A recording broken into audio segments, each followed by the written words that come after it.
tak lupa juga kita sajikan kemampuan Nabi besar Muhammad Sallallahu Alaihi Wasallam.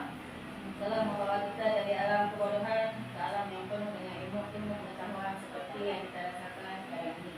Yang saya hormati Ibu Kepala Sekolah, yang saya hormati rekan-rekan sejawat yang telah hadir pada siang hari ini.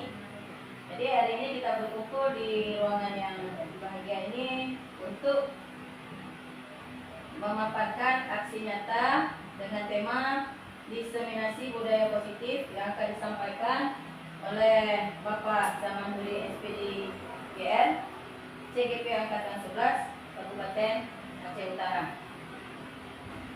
Dan untuk mempersingkat waktu, kita berikan dulu kesempatan kepada Ibu Rosdiana SPD sebagai Kepala Sekolah untuk memberikan sedikit kata-kata sambutan dalam acara Bapak Zaman hari ini. Kepada Ibu, saya persilakan. Assalamualaikum warahmatullahi wabarakatuh.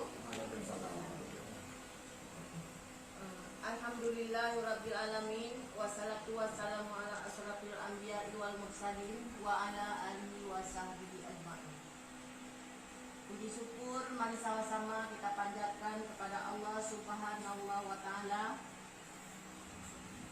yang sudah memberikan kesehatan kepada kita sehingga kita dapat berkumpul di SD 2 Utama ini dalam kesempatan aksi nyata. Selawat beriring salam dan kita kirimkan kepada Allah Subhanahu wa taala dan selawat beriring salam kita kirimkan kepada Tuhan Nabi Muhammad Sallallahu Alaihi Wasallam. Yang saya hormati Bapak Zaman Budi sebagai guru penggerak Angkatan 11, dan selanjutnya yang saya hormati ibu yang telah berhadir pada hari yang berbahagia.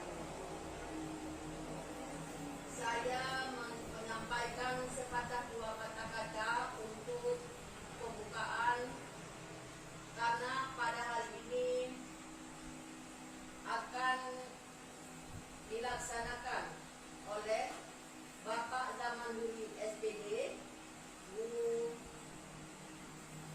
penggerak Angkatan 11, yang akan memaparkan aksi nyata dengan tema diseminasi budaya positif. Sebentar lagi Bapak Zamanuri akan memaparkan tema tersebut, dan kepada Bapak dan Ibu belajar dengan sesungguhnya sehingga apa yang dipaparkan oleh Bapak Zamanuri dapat menjadi bahan masukan untuk kita ataupun sebagai pelajaran tambahan untuk kita semua. Dan hanya ini yang dapat saya sampaikan karena waktunya pun sangat terbatas, karena Pak Man akan memaparkan tema tersebut. Saya hanya ini saja yang dapat saya sampaikan. Lebih kurang saya minta maaf. Assalamualaikum warahmatullahi wabarakatuh.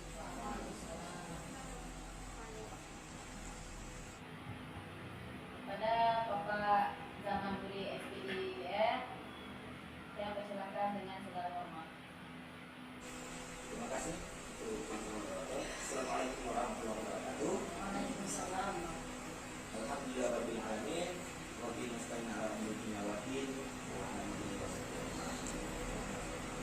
Ini yang saya hormati kepala sekolah dan juga rekan-rekan sejawat yang telah berhadir pada yang berbahagia ini. Sudah ada maksud yaitu untuk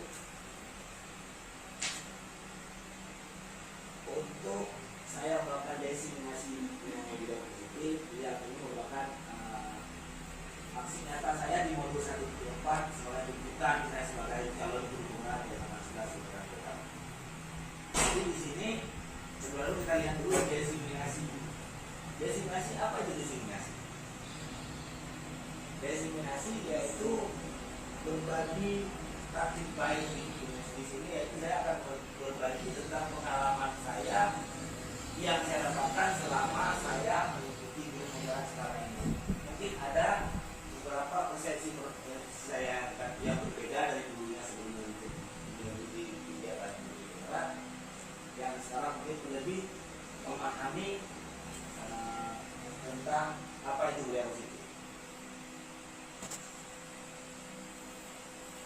Jadi sebagai yang mengerti, apakah Bapak Ibu guru setuju bila pemberian hukuman pada dapat mendisiplinkan siswa? Kenapa Pak? Setuju. Yang kedua, pemberian hadiah menggunakan prestasi siswa. Setuju.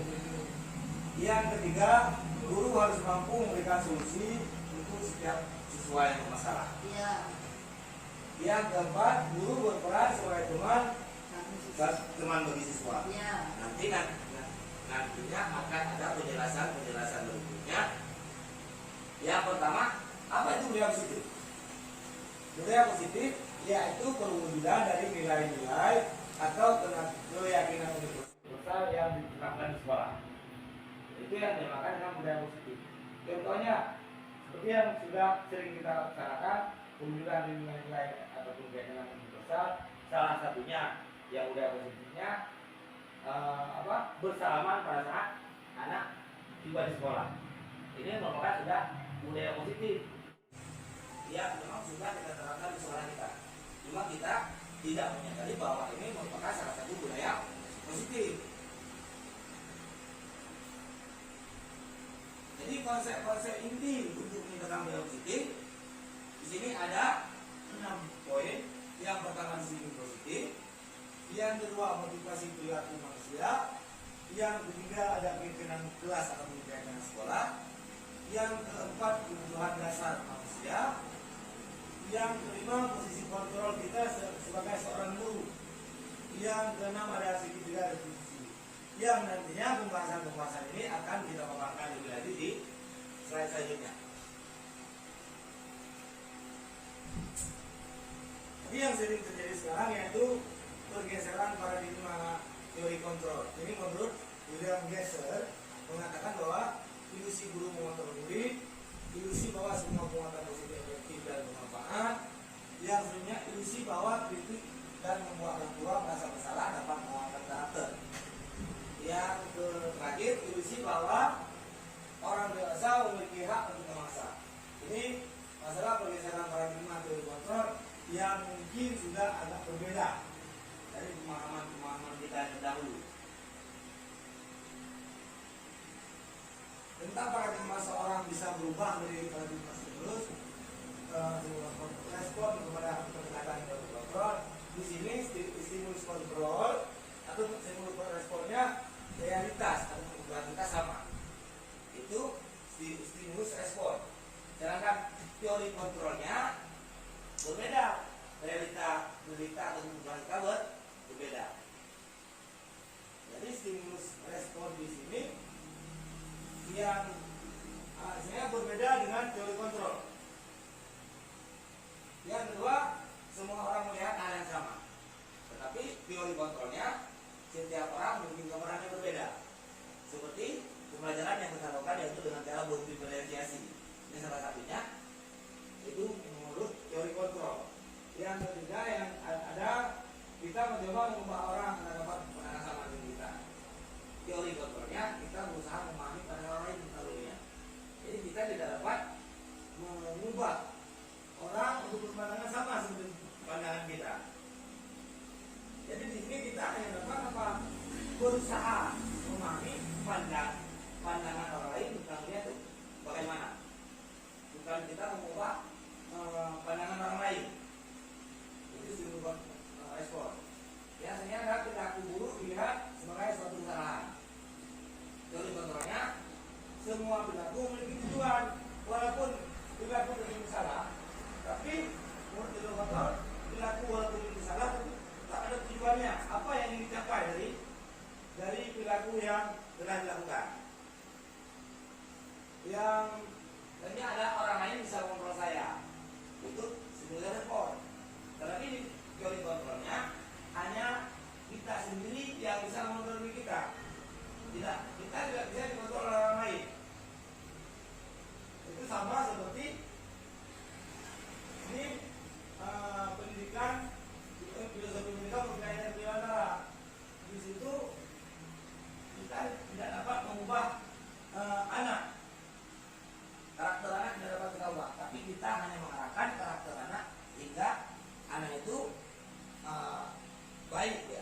bukan kita ubah karakternya.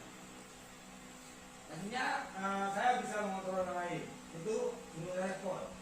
Sedangkan di teori kontrolnya kita tidak bisa mengontrol orang lain. Artinya apa? Penguasaan ada pada bujukan legal. Tapi untuk teori kontrolnya, kolaborasi dan konsensus menciptakan pilihan-pilihan baru. Ini ada model pikiran berpikir menang atau kalah. Kalau teori kontrol, model berpikir menang-menang, tidak ada menang kalah. Itu beda antara stimulus respon dan teori kontrol. Dan sebenarnya kita belajar di disiplin positif. Apa itu disiplin positif? Jadi disiplin positif ini merupakan salah satu cara penerapan disiplin. Penerapan disiplin yang bertujuan untuk menemukan kesadaran serta memberdayakan anak untuk melakukan sesuatu tanpa sogokan, ancaman, dan hukuman. Itu disiplin di sini. Bukan artian anak-anak melakukan kegiatan disiplin itu dengan ada sesuatu hal. Misalkan ada ancaman. Nah, kalau telat nanti bapak suruh kerja. Itu berarti bukan dikatakan disiplin positif. Tapi disiplin positif ini tanpa sogokan, tanpa sesuatu hukuman ataupun sogokan. Nah, kalau dalam tempat nanti bapak berikan hadiah, itu sudah masuk ke sogokan. Jadi disiplin positif di sini tidak diiming-imingi oleh sesuatu hal. Itu maksudnya disiplin positif di sini. Jadi nilai-nilai ketika universal tersebut semuanya itu bersumber dari profil pelajar Pancasila. Yang pertama di situ ada beriman dan bertakwa kepada Tuhan Yang Esa. Yang kedua berkenegaraan global. Yang ketiga ada gotong royong. Yang keempat kreatif. Yang kelima berharap kritis dan yang mandiri. Ini 6 poin ini tidak dapat dipisahkan dalam profil pelajar Pancasila yang memang harus dimiliki oleh setiap anak didik kita. Jadi situ selanjutnya kita lanjut ke motivasi perilaku manusia. Di sini motivasi perilaku manusia ada 3 yang membuat manusia bermotivasi untuk melakukan sesuatu. Apapun yang dilakukan berarti ada motivasinya 3 motivasi yang dilakukan. Yang pertama menghindari ketidaknyamanan atau hukuman. Yang kedua mendapat imbalan atau penghargaan. Yang ketiga menghargai diri dan menjadi orang yang mereka inginkan. Ini semuanya semuanya kembali kepada Bapak Ibu. Itu perilaku kita yang mana? Selama ini yang sudah kita jalankan. Yang sudah kita jalankan praktek di sekolah, kita ke sekolah ini apa yang motivasi mana kita masuk? Apakah yang pertama kita hadir tepat waktu karena untuk menghindari ketidaknyamanan atau menghindari hukuman? Karena apa? Ada instruksi bahwa kalau melakukan gaji dipotong gaji. Ini berarti masuk ke menghindari ketidaknyamanan atau hukuman. Yang kedua, kenapa dalam cepat ke sekolah? Dikarenakan kepala sekolah ada memberikan reward. Siapa dalam bulan ini yang datang cepat lebih banyak, itu akan melakukan sesuatu di kepala sekolah. Ini mengharapkan penghargaan atau imbalan. Yang ketiga, memang dari diri kita sendiri. Kenapa dengan tepat waktu? Karena menghargai waktu. Karena ingin menjadi orang yang berguna. Ini tergantung dari pemikiran kita sendiri atau motivasi kita dalam melaksanakan tugas kita.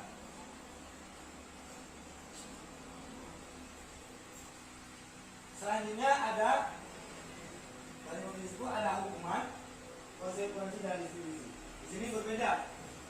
Mana yang dikatakan hukuman, mana yang dikatakan konsekuensi dan mana distribusi. Ini sering kita laksanakan di dalam kelas. Misalkan anak-anak kita melakukan sesuatu kesalahan, di situ bisa kita berikan hukuman. Adapun kita akan memberikan itu masuk ke hukuman, konsekuensi atau kita melakukan restitusi nantinya. Jadi sesuatu yang hukuman di sini sesuatu yang menyakitkan harus terjadi. Itu kalau di hukuman. Kalau untuk konsekuensi sesuatu harus terjadi, tapi tidak bukan untuk menyakiti. Kalau hukuman sesuatu dilakukan untuk menyakiti. Kalau yang konsekuensi bukan untuk menyakiti, tapi memang itu harus terjadi. Kalau restitusi merupakan pilihan, itu perbedaannya. Ada juga yang hukuman, yaitu tidak nyaman untuk murid, anak untuk jangka waktu panjang. Jadi konsekuensinya apa? Tidak nyaman untuk murid akan anak untuk jangka waktu pendek, itu bedanya. Kalau hukuman biasanya memang akan membekas lama. Misalkan anak-anak melakukan kesalahan, kita menghukum, itu hukuman tersebut kemungkinan mungkin nanti akan dapat dibawa dia sampai nanti dia besar, sehingga siapa tahu dia profesinya dulu, nanti imbasnya kepada anak didik selanjutnya. Itu kalau hukuman. Tapi kalau konsekuensi itu jangka waktunya tidak lama. Misalkan kita konsekuensi apabila anak tidak membuat latihan, kita akan menyuruh untuk mencatat misalkan 1000 ataupun 100 kata, membuat kalimat dalam berbagai macam yang kita inginkan. Itu jangka waktunya hanya sebatas itu deh, nanti tidak akan berbekas lama. Jadi ada kalau hukuman anak akan disakiti, tapi kalau konsekuensi anak akan dibuat tidak nyaman. Karena konsekuensi itu hasil dari konsekuen antara guru dan murid. Ada perjanjiannya. Nah, kalau berbuat seperti ini nanti akan ada posisinya seperti ini. Itu sudah kita buat perjanjian dulu. Tapi kalau hukuman tidak ada seperti itu. Hukuman akan menyakiti si anak. Ya, seperti itu. Itu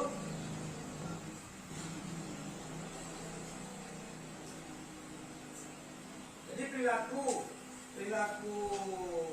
di hukuman itu pasif agresif meningkat. Kalau di konsekuensi penguatan hanya bertahan dalam jangka waktu pendek, tidak lama ya, tidak meningkat ini. Kalau di restitusi, berarti murid belajar bertanggung jawab untuk perilakunya. Jadi ini poin-poin hukuman perbedaan hukuman konsekuensi dan restitusi. Itu untuk melintaskan harga ya. Kalau yang untuk negatif netral dan positif, contohnya ya, awas kalau kamu kalau dilakukan lagi ya, nanti awas kamu itu masuk ancaman. Salah satunya memberi. Kalau yang netral, lakukan apa yang saya katakan. Itu beda kan bahasanya. Kalau yang positif, apakah hal ini yang sesungguhnya ingin melakukan? Itu tergantung kata-kata kita pada saat melakukan restitusi. Bagaimana kata-kata kita? Dalam bentuk hukuman ataupun yang netral biasa ataupun kata-kata yang positif. Karena sekarang dari kata-kata saja bisa dikaitkan ke bullying. Itu kata-kata yang bagaimana? Seperti ancaman yang saya paparkan tadi. Kalau negatif, mode yang dilakukan yaitu paksaan. Sedangkan netral stimulus respon. Kalau yang paksaan harus dilakukan. Sedangkan tapi kalau stimulus respon, kita tidak berhak untuk merubah seseorang. Kita hanya memahami pandangan orang tersebut. Kalau yang positifnya perlu dikontrol. Kalau memang yang tadi kita paparkan. Jadi ini untuk hukuman konsekuensi restitusi. Jadi ini semua kembali kepada kita. Bagaimana kita melakukan hukuman atau konsekuensi atau restitusi yang pada pada saat kita melakukan pembelajaran di kelas.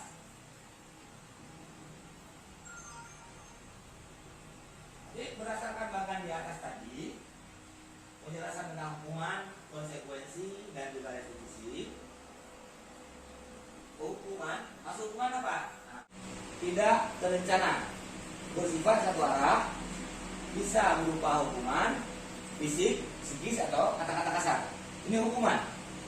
Ini yang seperti ini nanti dia akan berbekas lama, seperti kata-kata kasar ataupun hukum fisik. Apalagi yang psikis itu lebih parah lagi, membuang hingga nanti dia dewasa. Nah, itu yang kedua, konsekuensi. Yang konsekuensi di sini itu bersifat berencana, sudah disebutkan seperti tadi. Konsekuensi apabila si anak melakukan kesalahan seperti ini, maka hukumannya akan seperti ini. Kalau restitusi, proses menciptakan kondisi bagi murid untuk memperbaiki kesalahan, sehingga mereka bisa kembali pada kelompok mereka dengan karakter yang mereka pilih. Itu menurut Bosen pada tahun 2004.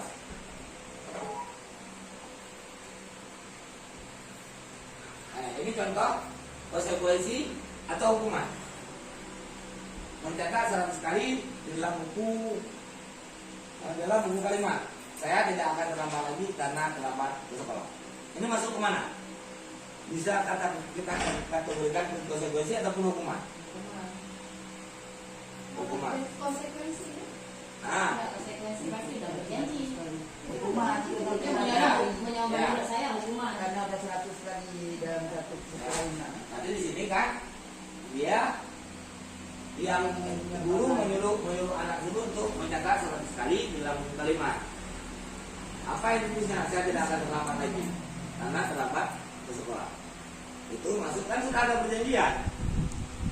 Nah, apabila telat masuk ke sekolah berarti konsekuensi ini. Berarti ini masuk ke konsekuensi. Yang kedua, lari melebihi lapangan basket 2 kali karena terlambat ke sekolah. Ini kan tadi ada konsekuensi juga. Ambil dulu olahraga, kan ada konsekuensi dia. Apabila kita mau keluar olahraga seperti ini nanti. Walaupun memang efeknya efek jerah. Jerah ini mana? Berarti mengelilingi lapangan. Tapi semua itu nggak bisa kita lakukan. Ya, walaupun memang tidak bisa kita lakukan. Bullying anak. Konsekuensi atau di sini bukan yang ingin dipaparkan perbedaan antara konsekuensi dan hukuman. Jadi kalau konsekuensi itu sudah ada kesepakatan antara dua belah pihak. Ada janji. Ya, sudah berjanji guru dengan guru. Poin yang kedua, Ya, boleh. poin ke-6 membersihkan dirinya katanya. Nah, poin ke-6 di sini membersihkan WC karena merusak hasil teman. Ini sudah bukan konsekuensi ini, karena hukuman. Karena kan kita tidak sampai membuat konsekuensi apabila mematahkan membersihkan WC. Ini masuk ke hukuman. Walaupun sekarang banyak hukuman tidak boleh kita lakukan, tapi di sini yang kita yang kita ciptakan di sini yaitu tentang perbedaan antara konsekuensi dan hukuman. Kita tahu membedakannya. Oh, ini hukuman, ini konsekuensi. Jadi kalau hukuman terjadinya spontan ya, tidak ada kesepakatan. Tapi kalau konsekuensi terjadinya karena ada kesepakatan antara murid dan guru. Jadi kalau hukuman seperti tadi, pengaruhnya dia lama. Pengaruh. Ini hukum yang ini masuk hukuman juga pada saat pemberian penghargaan dan penghadiah. Ini sebenarnya hukuman, pemberian imbalan. Tapi kita tidak menyadari bahwa ini sebagai hukuman. Hukumannya di mana? Pengaruh jangka pendek atau panjang. Anak-anak melakukan sesuatu karena dia mendapatkan sesuatu. Pada saat ibu atau bapak guru tidak lagi memberikan hadiah, berarti dia tidak akan melakukan lagi. Misalkan dia dapatkan nilai 100 karena mendapatkan mendapatkan reward ataupun bintang. Tapi pada saat bintang dan reward itu tidak guru tersebut berikan lagi, hingga anak berpikir, untuk apa saya lakukan mendapatkan nilai bagus? Saya tidak mendapatkan apa-apa lagi. Ini termasuk hukuman dia, dihukum dengan penghargaan. Termasuk istilahnya penghargaan itu tidak selamanya bagus. Yang kedua ada penghargaan tidak efektif. Yang ketiga ada penghargaan usaha hubungan. Penghargaan usaha hubungan dia sama murid. Kenapa dia selalu dapat, saya tidak? Nah, malah di situ ada rasa ini nanti. Kadang-kadang sama kita dapat nilai, tapi kenapa dia yang mendapat ribuan hadiah? Ini jadi merusak hubungan. Yang kedua ada mengurangi ketepatan. Habis itu mengurangi kualitas. Kalau kualitas di sini kan dia melakukan sesuatu, istilahnya mengarahkan pengacara lah untuk mendapatkan reward. Apa dia mencontek segala macam. Ini dapat mengurangi kualitas di sana. Yang selanjutnya ada penghargaan mematikan kreativitas. Penghargaan menunggu motivasi dari dalam diri. Ini yang masuk ke hukuman penghargaan. Habis itu kita lanjut ke mengapa keyakinan kelas bukan peraturan kelas. Kenapa Bapak Ibu? Kenapa di situ dibuatkan keyakinan kelas bukan peraturan kelas?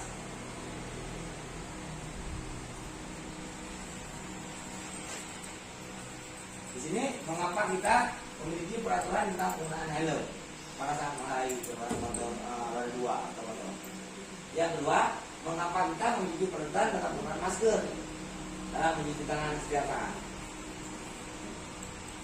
Jadi kalau ya kita kembali ke tadi, keyakinan kelas yang kita buat berdasarkan kesepakatan antara guru dan siswa bersifat universal. Itu perbedaannya keyakinan kelas. Tapi kalau peraturan biasanya dibuat oleh guru bersifat satu arah. Itu bedanya antara keyakinan kelas dan peraturan kelas. Kalau peraturan guru yang menentukan. Jadi masuk sekolah harus jam ini. Itu peraturan. Tapi kalau kesepakatan, nah kita bagusnya biasanya masuk jam berapa? Ada konsekuensi antara guru dan murid. Itu masuk dalam keyakinan kelas. Jadi dalam membuat keyakinan kelas, tentunya kan kita semua ada membuat setiap kelas ada keyakinan kelas masing-masing. Jadi dalam membuat keyakinan pembentukan keyakinan kelas sekolah atau kelas, yang pertama kita membersihkan oleh sekolah atau siswa untuk menyerahkan ide tentang peraturan yang akan disepakati. Jadi kita terlebih dahulu melakukan diskusi tentang peraturan kelas yang akan kita buat. Yang kedua, mencatat semua masukan dari peserta yang mengikuti diskusi anak-anak tersebut. Nanti Pak saya gini seperti ini, Pak begitu, nanti semua itu dicatat. Setelah dicatat semua, nanti baru kita gantikan kalimat dari kalimat negatif ke kalimat positif. Supaya kalimatnya mudah dipahami. Yang keempat, tinjau kembali curahan pendapat yang berkumpul dan bisa menjadi keyakinan kelas. Jadi setelah kita membuat keyakinan kelas, di situ nanti kita tinjau kembali bagaimana kata-katanya, bagaimana kalimatnya, sudah cocok apa belum. Jadi tinjauan keyakinan kelas yang sudah muncul, yang misalkan 3-7 keyakinan kelas yang sudah muncul itu, bagaimana kita tinjau kembali. Yang sebenarnya itu meninjau dan menuju dengan menandatangani. Jadi untuk keyakinan kelas kita tanda tangani kesepakatan antara guru dan murid. Yang terakhir yaitu setelah kita mendapatkan keyakinan kelas dari diskusi tadi, setelah mencatat semua masukan, membuat kalimat menjadi positif, setelah meninjau, maka setelah penandatanganan, maka keyakinan kelas ditempel di kelas untuk dilaksanakan bersama. Sekarang masuk ke 5 posisi kontrol guru. Jadi kita di sini sebagai guru ada 5 posisi kontrol yang ada pada diri kita. Nanti akan kita lihat kita masuknya kemana. Yang pertama ada penghukum, yang kedua pembuat merasa bersalah, yang ketiga sebagai teman, yang keempat sebagai pemantau, dan yang kelima sebagai manajer. Di posisi kontrol kita sebagai guru, 5 posisi kontrol. Di sini yang dimaksud dengan menghukum ini fungsi kontrol kita. Kita nanti akan mulai diri kita sendiri. Kita masuk ke mana yang 5 fungsi kontrol? Yang salah satunya kita akan masuk. Ada di dalam. Ada di dalam. Cuma kita akan tahu di mana nantinya. Setelah kita mengetahui apa itu penghukum. Penghukum di sini yaitu menghadik, menunjuk-nunjuk, berkaca pinggang, memecah, hukuman fisik atau verbal. Itu masuk posisi kontrol guru kita. Kita ini guru sebagai Di posisi penghukum. Dampaknya apa? Dampak terhadap anak yang kita lakukan. Yang pertama, anak ini penendam. Dia akan mengingat kita terus. Oh, ibu ini ya. Sampai karena dia sampai dewasa masih teringat. Yang kedua, tidak menyukai guru atau mapel tertentu. Dia kalau kena matematik tidak sekolah. Alasannya kenapa? Nggak suka. Ibu itu sering marah-marah, sering mencubit. Dia kan masuk ke penghukum. Yang kedua, membuat merasa bersalah. Seorang lembut, namun menyalahkan siswa. Guru mengatakan kesalahan pada siswa pada guru dan guru menderita. Contoh ini mungkin semua ada kita katakan. Nah, kenapa kamu lakukan seperti ini? Apakah kamu tidak sayang pada orang tuamu telah banting tulang menjadi uang untuk biaya sekolah? Itu membuat si anak tersebut merasa bersalah dia. Kenapa dia lakukan ini? Sedangkan dia mendapatkan uang dari orang tuanya. Nanti dia merasa bersalah sendiri. Oh, apa yang sudah saya lakukan? Ataupun satu ini bisa juga kita katakan, nah kenapa kamu lakukan ini? Kalau kamu lakukan seperti ini, nanti bapak atau ibu akan kena teguran di kepala sekolah. Dia akan merasa bersalah dengan kelakuan yang telah dia lakukan. Karena imbasnya nanti guru menderita kan? Guru menderita, guru yang kena permasalahan. Berarti kita, kalau memang kita lakukan seperti ini, berarti kita masuk ke kontrol membuat rasa bersalah. Yang ke dampaknya apa? Membuat seorang merasa bersalah ya. Tentang itu dia menarik diri. Jadi dengan dia paham itu, oh ya, saya sudah berbuat kesalahan. Itu salah satunya kan, dampaknya. Yang ketiga ada posisi kontrol guru tersebut sebagai teman. Bagaimana dia mengenal guru bersifat ramah, cenderung bercerita gurau untuk mengangkat suasana. Kan sering kita duduk ngobrol sama anak-anak. Dia sebagai kawan, kita ngobrol dengan ramah. Ini posisi kontrol kita sebagai teman bagi anak didik kita. Nampaknya apa? Murid bergantung pada satu orang, membuat orang sejak mandiri. Itu kita akan sering memberikan arahan ataupun bimbingan kepada dia. Ini sebagai teman. Yang selanjutnya yang keempat adalah pemantau. Di pemantau ini ada bicara dan versi data. Itu identitas berhasil memantau siswa diberikan sanksi. Nampaknya apa? Menghitung dia atau hukuman yang diberi tanpa melihat nilai kebaikan. Yang sebenarnya tidak sepenuhnya mandiri. Jadi di sini kalau memantau kita bicaranya biasa. Referensinya data, tidak ada belajaran segala macam. Kita cuma hanya melihat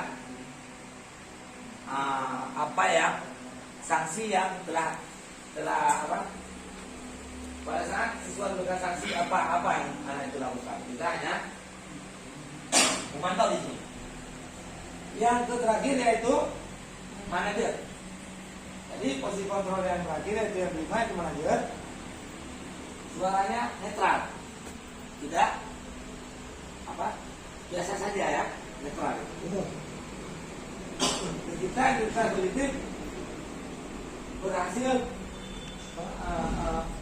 penciptaan cerita positif atau berhasil mengajukan pertanyaan bermakna, membantu siswa memecahkan masalah. Dampaknya murid mandiri, habis itu PD memecahkan masalah sendiri. Ini ya sebenarnya yang tuntutan kita ini yang lebih dititik beratkan kita di posisi kontrol kita ya, kalau bisa yang nomor 5. Kalau di sini ya ini enggak tuntutannya kan, bagusnya di nomor 5 karena nomor 5 ini kita dalam siswa dulu dan nanti yang lanjutnya akan mandiri sendiri. akan sendiri, akan mandiri ataupun pede dalam menjalankan masalah sendiri. Itu kalau fungsi modul kita sebagai manajer. Tapi sebagai kalau yang lain sebagai pemantau, teman, ya, permasalahannya bisa juga kita selesaikan, tapi dampaknya mungkin agak berbeda. Jadi di sini kita lanjut ke slide selanjutnya, kemudahan dasar manusia. Sebenarnya kita manusia ada kebutuhan dasar yang memang harus kita penuhi. Yang pertama, di sini ada kebutuhan kita itu untuk bertahan hidup atau fisiologi. Yang kedua, kasih sayang dan rasa diterima, itu masuk ke psikologis. Yang ketiga, kebebasan. Yang keempat, kebebasan. Yang kelima, kesenangan. Ini semua memang kebutuhan dasar manusia memang harus kita penuhi lima-limanya. Kalau memang tidak terpenuhi salah satunya, nanti akan berdampak lain. Contoh, seperti kita untuk bertahan hidup, kita butuh makan. Itu kebutuhan dasar kita yaitu makan. Itu untuk bertahan hidup. Apabila kita tidak makan, nanti efeknya ke hal-hal yang lain. Ini termasuk yang coba ibu lihat, ibu cermati masuk kemana dia. Yang kebutuhan dasarnya masuk kemana dia. Aku senang main kejar-kejaran dengan ibu guru. Seru. Itu masuk ke, ya bagus, itu masuk ke dalam kesenangan. Itu kesenangan itu kan masuk dalam kebutuhan kita juga, manusia. Yang kedua, ibu bayar aku karena ibu guru sayang aku. Kita kembali ke yang belakang tadi. Masuk ke kasih sayang berarti dia. Yang ketiga, aku hebat kan, bisa bikin ibu guru bayar aku. Masa Ini jadi ke penguasaan dia. Berarti dia dapat menguasai ibu itu, hingga ibu itu melihat dia. Yang keselanjutnya, aku bosan belajar mewarnai terus di dalam kelas. Dia tidak menyukai apa yang kita apa yang kita suruh. Karena dia ingin apa? Dia di situ ingin, karena dia juga tidak suka mewarnai. Iya, jadi di sini dia ingin kebebasan untuk melakukan tugas, bukan melakukan ke apa yang disuruh itu saja yang tidak terungkap. Jadi anak-anak akan merasa bosan. Di sini merupakan kebutuhan pokok manusia, yaitu kebebasan. Ini untuk dunia berkualitas. Jadi ini menurut kita ya, siapa orang yang paling penting dalam hidup kita? Ini merupakan pertanyaan mati. Siapa? Berarti di sini bisa katakan keluarga, karena itu orang yang paling penting dalam hidup kita. Yang kedua, nilai kebajikan apa yang terpenting dalam hidup kita? Nilai-nilai kebajikannya apa saja?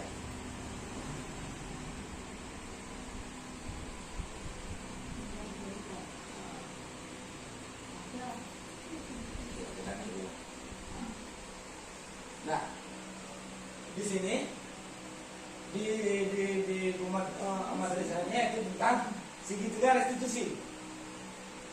Segitiga restitusi ini dibagi kepada 3, yaitu validasi kebutuhan. Yang pertama menstabilkan identitas. Yang kedua validasi kebutuhan. Yang ketiga menanyakan keyakinan. Contohnya validasi menstabilkan identitas. Seorang pasti pernah melakukan kesalahan. Kamu bukan satu-satunya yang pernah melakukan kesalahan ini. Ataupun bisa kita katakan, saya juga pernah melakukan kesalahan karena dari saya manusia. Itu di menstabilkan identitas. Yang kedua ada validasi kebutuhan. Pertanyaannya apa? Kamu tentu punya alasan melaksanakan ini ataupun melakukan ini. Seperti kejadian tadi, kenapa kamu melemparkan sepatu ke temanmu? Pasti kamu punya alasan. Apa alasan kamu? Misalkan, begini Pak, saya ingin dia tahu bahwa seperti saya baru. Itu alasan juga, alasan dia kenapa dia melempar. Habis itu ada juga pertanyaan gini, adakah cara lebih efektif untuk mendapatkan apa yang dibutuhkan? Itu pertanyaan ya. Jadi presiden juga yang untuk menanyakan nilai apa yang kita sepakati di situ kita tanyakan. Nanti kita telah membuat keyakinan kelas. Jadi nilai-nilai apa yang sudah dilanggar orang tersebut itu kita sepakati. Misalkan dia terlambat ke sekolah, berarti nilai apa yang dilanggar? Nilai disiplin yang sudah kita sepakati bersama bahwa tidak boleh datang terlambat ke sekolah. Ataupun kamu ingin menjadi orang yang seperti apa? Ini pertanyaan di segitiga distribusi. Jadi saya juga ada membuat sebuah tayangan di segitiga distribusi.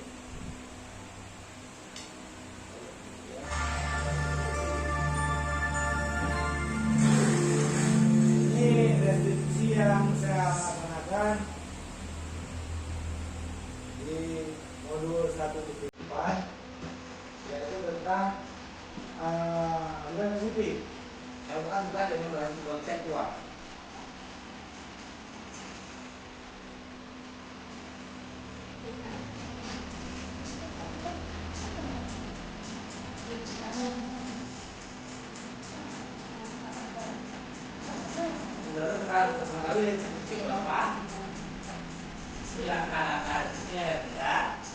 Yang pertama kita berikan tas, kalau sudah sedikit saya kerjakan.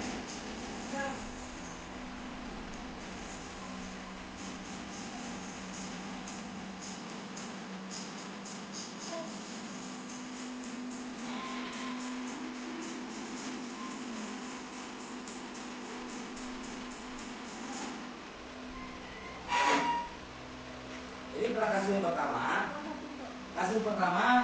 Zara Nova ini kelas 4 yang tidak menyadari bahwa pada saat menyetek saya melihat kejadian ini. Akhirnya saya mengambil Zara untuk datang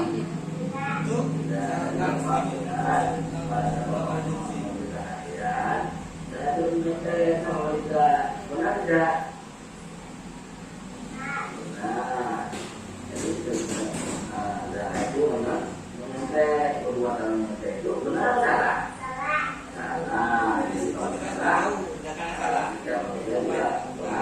Melakukan kesalahan itu pokoknya orang buat salah. Yang dia melakukan itu perbuatan yang salah, yang salah. Jadi perbuatan yang saudara lakukan itu pasti saudara memiliki rasa. Maka saudara melakukannya.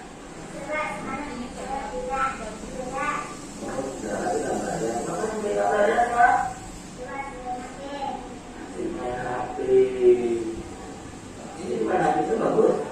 Kalau lama tidak berarti darah ini malam-malam kita mengaku darah dalam keadaan ini tidaklah. Ini saya buat ini untuk kasus yang pertama.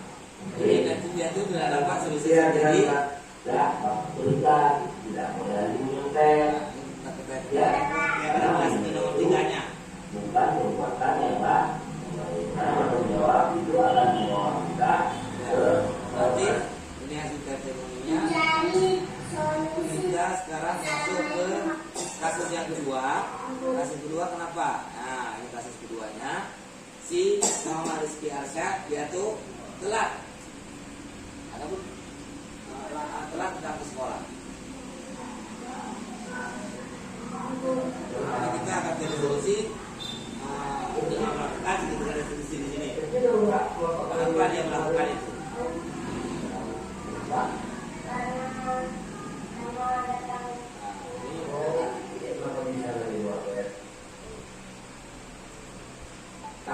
Nanti setelah melihat video pembelajaran ini, nanti sudah dapat kita pahami bahwa segitiga institusi itu dilakukannya dengan tiga hal segitiga di situ. Yang pertama yaitu menstabilkan integritas, yang kedua memvalidasi kebutuhan, yang berikutnya menanyakan keyakinan. Di video yang tadi, di kasus yang pertama, si Zara itu dia tuh menyontek, tapi dia tidak tahu bahwa ada yang melihat dia lagi menyontek. Di situ kita menstabilkan identitasnya. Di situ apa dari itu? Berarti dia sudah kita tanyakan apa ini berarti salah apa tidak? Dia jawab ya salah. Berarti kalau dia sudah menyadari bahwa itu salah, kita sudah berusia juga pernah berbuat salah di situ. Tidak luput, Bapak juga pernah berbuat salah. Di sini di poin ya, menstabilkan identitas. Yang kedua validasi. Jadi kenapa kamu nyontek? Kan intinya itu. Kamu punya alasan kenapa kamu nyontek? Saya menyontek karena semalam tidak sempat belajar. Kasihkan main HP.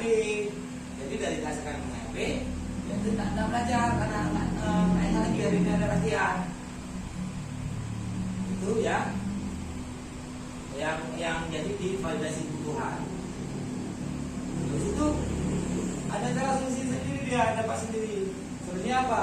Apakah adakah cara lebih efektif untuk mendapatkan apa yang dibutuhkan? Dia tuh sudah menyadari diri dia sendiri bahwa dia berbuat salah.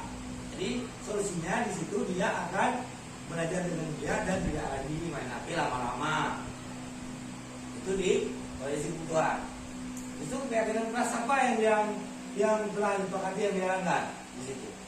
Tanggung jawab. Di situ dia tidak perlu menjawab karena dia tidak belajar sehingga dia tidak bisa menjawab latihan yang sudah dibuat. Jadi dia harus nyontek. Itu yang dimenangkan keyakinan. Dari situ kan setiap anak itu punya keinginan dia ingin seperti apa. Itu kita tanyakan di yang kedua. Ini kasus yang kedua. Di situ dia telat datang sekolah. Alasannya kenapa? Berarti dia sudah mengakui bahwa dia telat datang ke sekolah. Berarti untuk menstabilkan dia telat seperti tadi bahwa setiap orang juga pernah berbuat kesalahan. Yang divalidasi kebutuhan, kita tanyakan kenapa kamu telat? Pak, saya telat dulu semalam. Kenapa? Karena dia tuh lupa mencatat PR, ada PR hari ini yang harus dikumpulkan. Semalam dia mengerjakan PR agak larut malam karena dia tidak ingat karena ada kegiatan lain sore hari. Jadi dia tidak punya alasan itu. Jadi solusinya bagaimana? Dia sudah punya solusi sendiri. Apabila ada tugas dari guru atau PR, dia akan mengerjakannya pada sore hari, lagi sampai kemalaman sehingga telat ke sekolah. Itu hasil restitusi yang telah saya lakukan di sekolah ini. Jadi sudah selesai pembelajaran kita hari ini tentang destinasi, tentang pemahaman budaya positif yang telah saya paparkan tadi. Mungkin ada yang kurang dipahami, ataupun ada pertanyaan dari Bapak Ibu dari pemaparan saya tadi. Jadi setelah kita melihat video pembelajaran tadi, pada saat saya melakukan segitiga diskusi terhadap anak yang kebetulan ada dua kasus yang saya ambil di sini.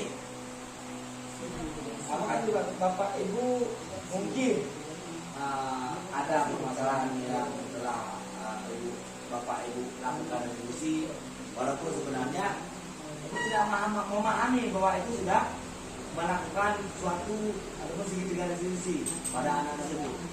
Saya juga seperti itu pada saat saya sebelum mengikuti kegiatan guru penggerak. Sebenarnya ini sudah pernah saya lakukan, cuma tidak paham bahwa ini apa yang saya lakukan di situ. Pada saat penanganan kasus-kasus yang melakukan lesehan, yang sebenarnya ini yang dimakan dengan segitiga diskusi. Meskipun kita tidak mengetahui apa yang sudah kita lakukan, sebenarnya itu sudah salah satu kegiatan yang memang sebuah tuntutan bagi kita sebagai guru. Jadi tadi kita kembali ke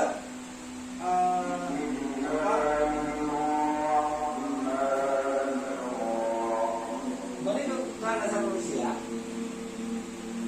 saat bapak ibu mengajar, adakah anak-anak yang merasa bosan ataupun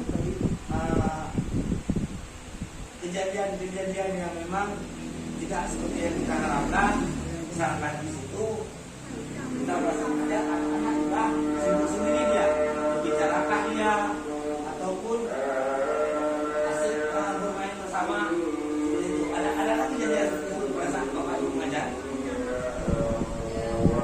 Boleh ada? Itu yang saya katakan. Apakah ada kejadian seperti yang saya paparkan tadi itu? Ada? Ada. Kalau memang ada, tentu boleh bapak ibu berikan satu contoh untuk kita selesaikan.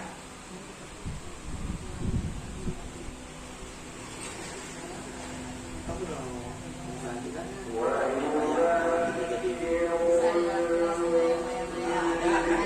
Pada saat kita mengajar, anak-anak tidak berfokus pada kita, tapi dia asik sendiri ataupun bagaimana dia sehingga dia terfokus pada pembelajaran yang kita lakukan. Mungkin salah satunya mereka itu tentang penggunaan dasar mereka tidak cukupi, kita belum memahami. Kita akan mencari solusi. Apakah ada salah satu permasalahan yang memang sudah terjadi, nanti akan kita carikan solusi. Apa sih sebenarnya kebutuhan yang dia belum kita penuhi, ataupun kebutuhan dasar manusia itu yang belum ada. Tapi dengan adanya contoh yang dari bapak ibu yang sudah terjadi dalam lapangan. Kita menegur sopan, harus mengingatkan, menegur dia dengan sopan. Ya, maksudnya bukan kejadiannya dulu. Kejadiannya bukan anak. Jadi yang dilakukan anak di Sini asik ngobrol dia, memberikan materi. ya kan? Kan kejadian seperti itu. Kita tidak tahu dia kenapa dia seperti itu. Mungkin kadang dia kasih sayangnya masih kurang. Kadang-kadang kasih sayang itu tujuan kita manusia semua. Kadang kita kasih sayang atau kasih anak. Bagaimana dia itu? Kadang semuanya imun. Broken home kayak gitu. Karena kan broken home. Dari dia broken home tersebut membawa ke karakter si anak, karakter si anak. Beda dia. Betul. Itu kan yang dia butuhkan apa di situ? Kasih sayang. Kasih sayang. Kita kan anak bermain itu bersenang-senang dia Ingin dia. bapak ibu gurunya, ya kan? Ini perhatian dari bapak ibu gurunya. Sebenarnya kalau memang dia agak bisa bermain, dia agak mendapatkan seperti itu. Kalau itu satu lagi bisa kita katakan kebutuhan dia itu kesenangan ataupun kebebasan. Seperti misalkan ibu Wardani, nak tulis nak, anak itu tidak mau menulis apa, karena dia tidak suka menulis, dia sukanya menggambar. Ya, jadi kebutuhan dasar manusia yang sama dia yang ingin dia dapatkan apa? Kebebasan. Ya kali menulis, saya nggak mau, saya lebih suka menggambar. Ataupun olahraga, saya nggak mau olahraga, maunya matematika. Jadi kebebasan dia. Di situ ada kita sebagai guru yaitu menengahi dia, ataupun misalkan kita diferensiasi yang kita lakukan masa pembelajaran. Jadi sekarang kita ada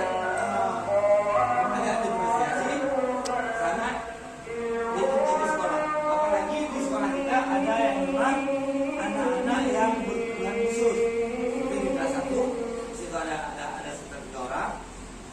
Jadi kalau tidak dilakukan pembelajaran berdiferensiasi, mungkin anak itu tidak akan memahami karena daya tangkap ataupun daya pemahaman anak-anak terhadap itu beda. Dari situ, silat dituntut guru profesional di situ lah. Bagaimana cara melakukan diferensiasi sehingga tujuan pembelajaran yang kita laksanakan tercapai. Intinya itu, intinya tujuan pembelajaran apa yang kita caranya terserah kita. Apakah kita berikan kelompok anak-anak ini kita lakukan karena pemahamannya agak kurang. Yang kedua sudah memahami. Yang ketiga lebih memahami. Dari 3 kelompok tersebut nanti penugasannya berbeda. Yang belum memahami berarti dia tingkatan latihannya atau tugasnya agak sedikit mudah. yang tengah sedikit lagi naik tingkatan kesusahannya. Yang anak ini memang pemahamannya lebih paham ataupun lebih tinggi, itu soal penugasannya beda dia. Contohnya seperti misalkan di sini penugasan tentang matematika. Jadi yang kelompok itu angkanya sedikit untuk penambahan misalkan. Yang ini lebih banyak lagi. Yang lebih paham berarti dia tuh lebih ke misalkan ratusan ribuan sama 2.000. Itu kan dibedakan menurut pemahaman si anak. Jadi disitulah kelompok-kelompok yang kita buat untuk supaya tujuan pelajaran kita tercapai. Itu cara diferensiasi sebenarnya dari kita. Bagaimana kita mengajar. Yang tujuan utama tetap anak-anak kita paham tujuan pelajaran yang kita sampaikan materinya apa. Caranya terserah. Mungkin tidak boleh dipaksakan. Nah, ini harus begini jawabnya. Karena pemahamannya beda. Di situ kita klarifikasi, kita lihat dulu bagaimana. Kadang-kadang ini anak-anak kita mau baca pun belum, masih kurang. Jadi kalau kita suruh buat narasi nanti akan lebih susah karena membaca masih kurang. Jadi kita pahami dulu dia baca kurang, berarti jangan kita suruh tugas yang kurang seperti kita narasi, kita suruh buat yang lain yang tujuannya tetap tujuan pembelajaran kita baca. Jadi untuk geraknya sudah dilakukan tadi, dan sudah kita lakukan diskusi. Jadi untuk pemahaman lain ada yang kira-kira yang masih kurang, yang masih mengajar ataupun masih kurang memahami, yang dijelaskan kembali tentang bagaimana akan kontrol di kelas ataupun di segitiga institusi, boleh di kebutuhan dasar manusia. Kalau memang ada yang masih kurang dipahami ataupun masih ada pertanyaan-pertanyaan masih mengajar ataukah tentang posisi kontrol kita. Sepertinya udah. Kalau memang sudah dipahami, berarti sudah bisa kita padakan kegiatan kita hari ini. Jadi kesimpulan di hari ini yang kita laksanakan yaitu sebenarnya kegiatan positif sudah kita terapkan dan hampir setiap hari kita terapkan. Cuma kita di sini kurang memahami apa sih disiplin tersebut, apa sih keyakinan keras. Sebenarnya ini memang sudah kita laksanakan, kita cuma kurang paham tentang nama yang disebut itu disiplin positif. Kita sudah lakukan salah satu tadi itu apa, tidak boleh jalan telat dan instruksinya masuk ke kelas cepat berawak, itu sudah kita lakukan semua, cuma kita kurang paham aja. Nah, itu sudah kita lakukan semua.